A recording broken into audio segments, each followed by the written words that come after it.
Bismillahirrahmanirrahim. Assalamualaikum warahmatullahi wabarakatuh. Jumpa lagi bersama Ibu Endang, kali ini dengan informasi tentang dampak pernikahan di usia muda. Nah, tujuan dari materi ini adalah agar kalian dapat memahami pentingnya orientasi hidup berkeluarga serta dapat mengetahui bagaimana persiapan dalam membangun dan mempertahankan keutuhan keluarga. Kita ketahui bersama bahwa fenomena pernikahan di usia muda masih sangat tinggi. Jika dulu orang tua yang menginginkan agar anaknya segera menikah di usia muda dengan berbagai alasan.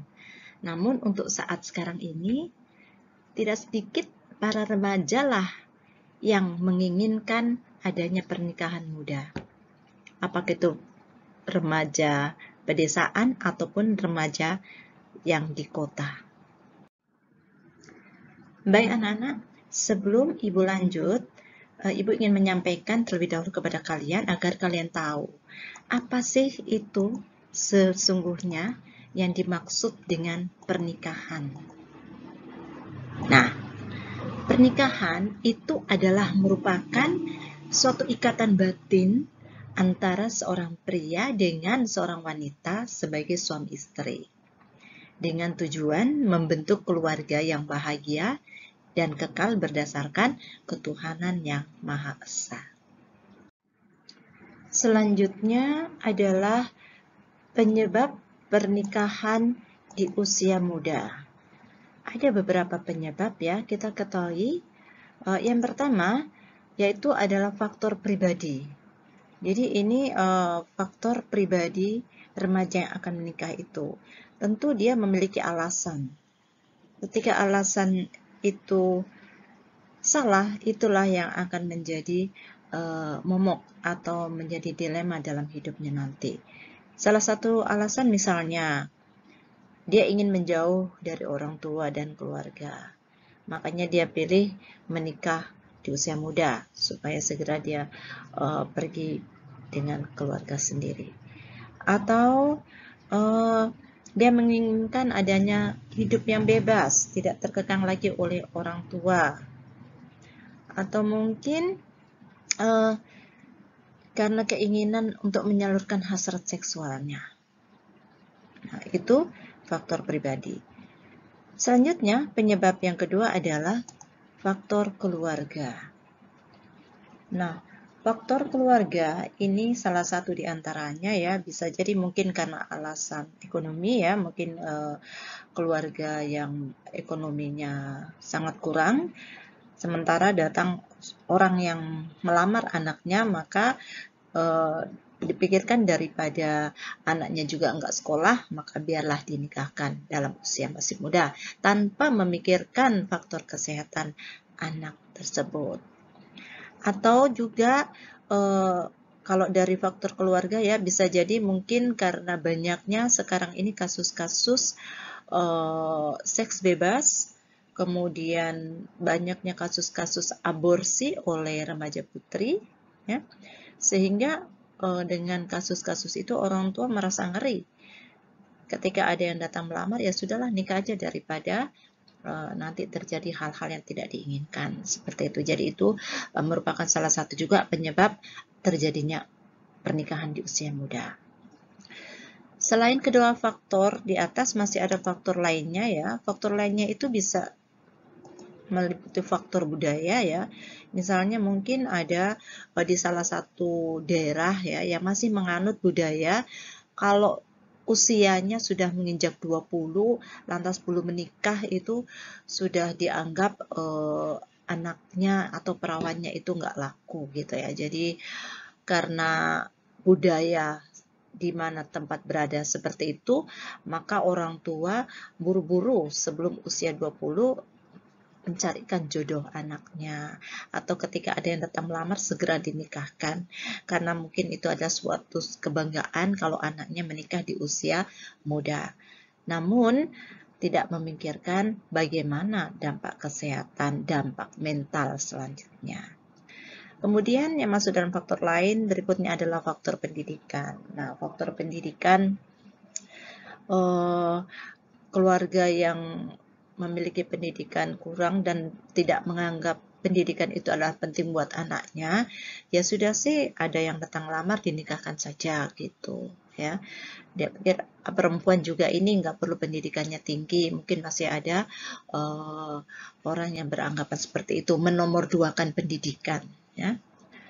Berikutnya faktor ekonomi. Nah, faktor ekonomi itu seperti tadi sudah katakan bahwa mungkin ada keluarga yang dari sisi ekonomi sangat kurang gitu ya, sehingga mau menyekolahkan anak lebih tinggi juga nggak ada kemampuan, biaya hidup juga sulit, sehingga jalan satu-satunya adalah dengan cara menikahkan anaknya di usia muda.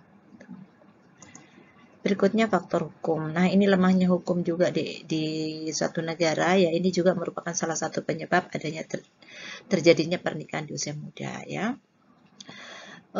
Memang berdasarkan undang-undang yang ada di negara kita itu, usia pernikahan ya bagi pria dan wanita itu dalam Undang-Undang Nomor 74 itu adalah 19 tahun. Namun kalau dari BKKBN, karena BKKBN itu melihat dari sisi kesehatannya, mengharapkan pernikahan itu untuk usia wanita minimal 21 tahun, sedangkan untuk pria itu 25 tahun. Seperti itu. Berikutnya, nah nih, tahukah kalian dampak nikah muda? Ini perlu diketahui oleh kalian semua. Agar kenapa? Agar sebelum mengambil sebuah keputusan kalian sudah mengetahui, oh kalau saya begini nantinya jadi seperti itu gitu ya. Oke, apa semuakah dampak dari menikah muda itu? Mari kita lihat ya.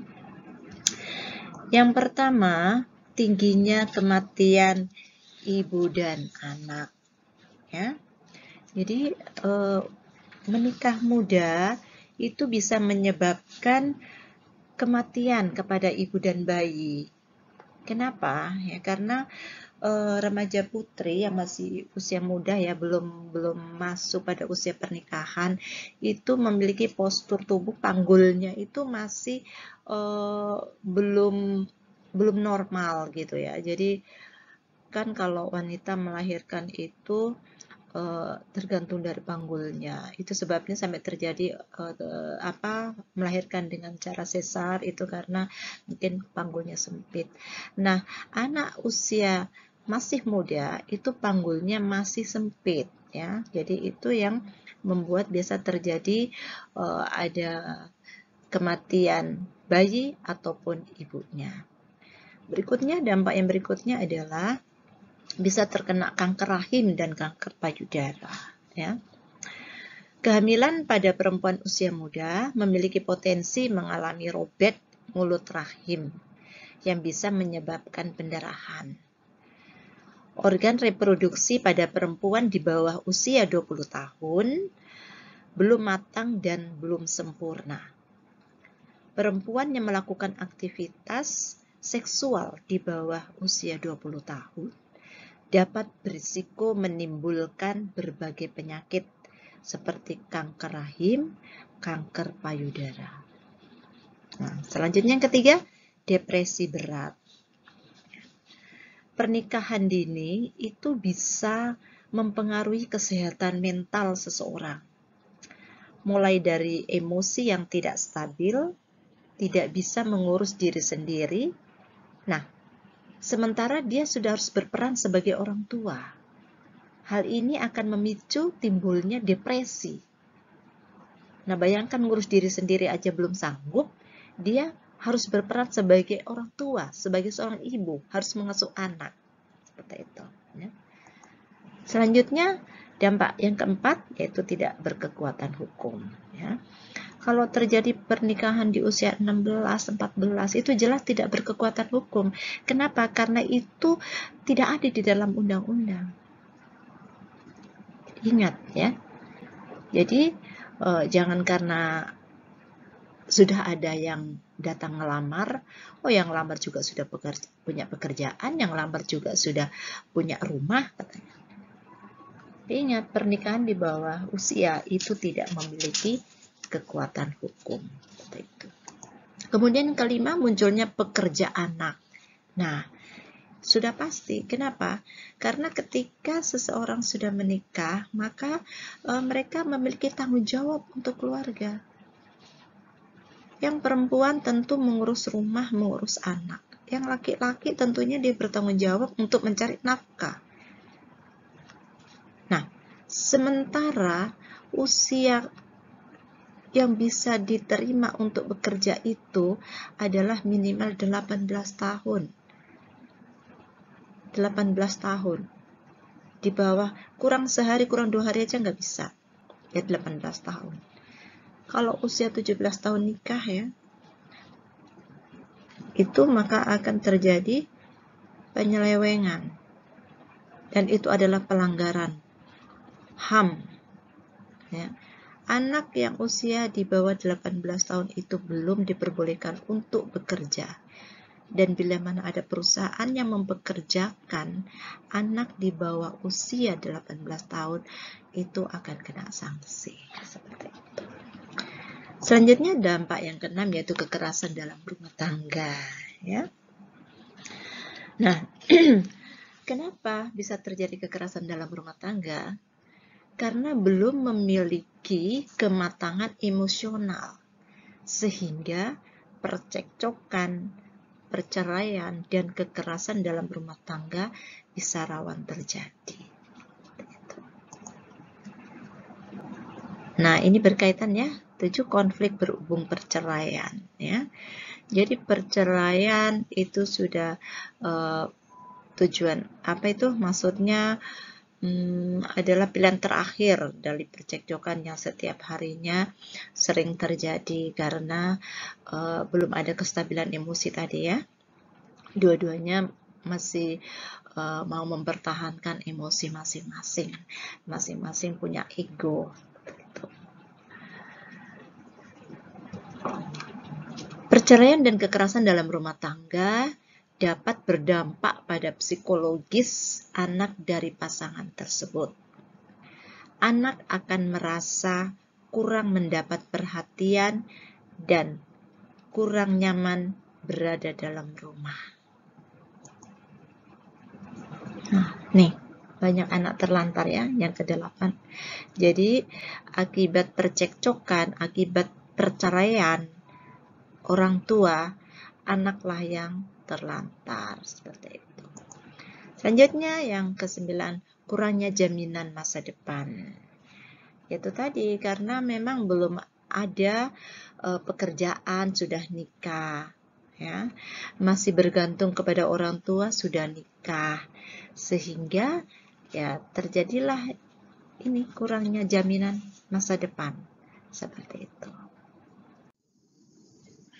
Nah, oke, kita lanjut ya. Kalau tadi kita sudah ketahui dampak dari pernikahan usia muda, juga penyebab dari usia perkawinan muda. Kemudian sekarang kita akan mengetahui bagaimana sih cara mengatasi ya pernikahan muda itu. Bagaimana cara mengatasi agar tidak semakin meningkat.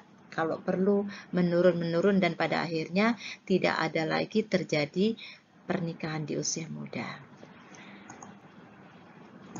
Yang pertama tentu dari unsur keluarga ya. Nah, dari unsur keluarga ini, keluarga tentunya diharapkan di sini untuk bisa menanamkan nilai-nilai dalam rumah ya.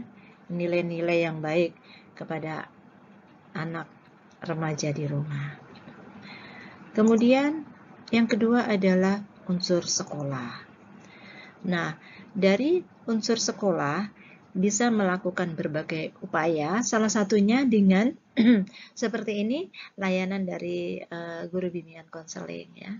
Selain itu bisa juga pihak sekolah itu mengadakan kerjasama dengan misalkan dengan BKKBN atau dengan puskesmas untuk memberikan penyuluhan kepada para siswa. tentang pernikahan dini, baik penyebab, dampak ya. Kemudian selanjutnya unsur yang ketiga adalah masyarakat. Nah, masyarakat ini sangat penting perannya ya untuk mengatasi agar atau minimal untuk mengurangi tingginya angka pernikahan di usia muda ini. Termasuk kalian ya, keluarga kalian sebagai anggota masyarakat. Bila mana menemukan ya ada mungkin di sekitarnya atau mungkin ada pihak keluarga yang menikahkan anak di usia muda, ya mau bisa diberikan masukan ya. Kemudian kalau perlu juga bisa dilaporkan. Kenapa? Karena sesungguhnya pernikahan di usia muda itu selain itu adalah melanggar hak asasi anak, itu juga seperti tadi sudah dijelaskan di awal bahwa sangat banyak dampak atau efek dari pernikahan muda itu. Nah, ini yang perlu kita cegah. Selanjutnya unsur pemerintah. Nah, untuk unsur pemerintah ini sebenarnya telah banyak upaya-upayanya ya. Misalnya memberikan sosialisasi melalui sekolah-sekolah atau mungkin melalui langsung ke warga masyarakat ya. Kemudian bisa mensosialisasikan kepada para orang tua, dan salah satu contoh yang sudah dilakukan adalah adanya sekolah wajib belajar ya. Nah, dengan adanya wajib belajar yang diterapkan oleh pemerintah itu adalah salah satu upaya untuk menekan tingginya pernikahan di usia muda. Kenapa?